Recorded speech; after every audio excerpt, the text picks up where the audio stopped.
शहर के जाने माने रईस हीराचंद और उनकी पत्नी सुजाता की चमचमाती महंगी कार बंगाल की एक पुरानी बस्ती की सुनसान गली में एक बेरौनक से पुराने मकान के बाहर आकर रुकती है। सुजाता, ये तुम मुझे किस जगह लेकर आई हो? ये तो कोई गरीबों की बस्ती लगती है। यहाँ ऐसा क्या है? हीराचंद के कुछ भी समझ में नहीं आ रहा था कि सुजाता उसे ऐसी अजीब सी जगह क्यों लाई है, जिस मकान में दिन में भी अंधेरा दिख रहा था और धुआं उठ रहा था। आप मेरे साथ अंदर चलिए, सब समझ जाएंगे। यहाँ हमारी हर समस्या का समाधान मिलेगा। सुजाता और हीराचंद आशंकित कदमों से उस मकान में दाखिल होते हैं। तभी उन्हें किसी महिला की बाहरी आवाज सुनाई पड़ती है। चले आओ, चले आओ। हीराचंद ने देखा कि उस मकान के अंदर अंधेरा था। अचानक हीराचंद की निगाह एक कमरे की ओर पड़ी, जिसके अंदर हल्की हल्की सी रोशनी आ रही थी और उस कमरे के अंदर से धुआं उठ रहा था।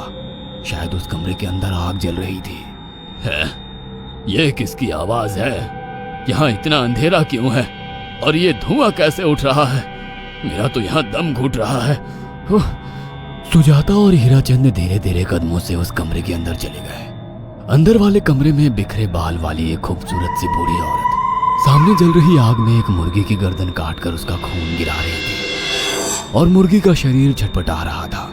ये देखकर सुजाता को उबकाई आने लगी। हीराचंद ने सुजाता की ओर देखकर कहा, तुम ही मुझे यहाँ लेकर आई हो और खुद ही घबरा रही हो।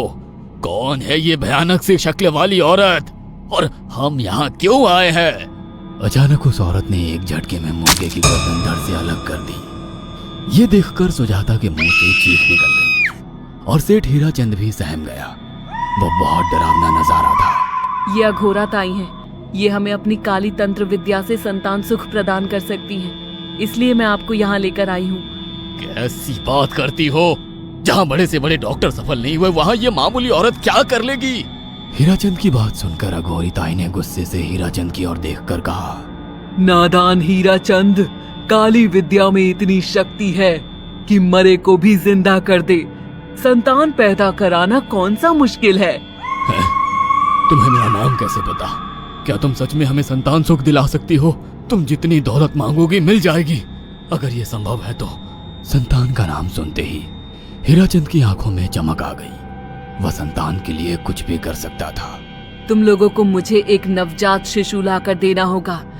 मैं उस शिशु की बलि चढ़ा दूंगी और फिर वही शिशु तुम्हारे घर में फिर से जन्म लेगा।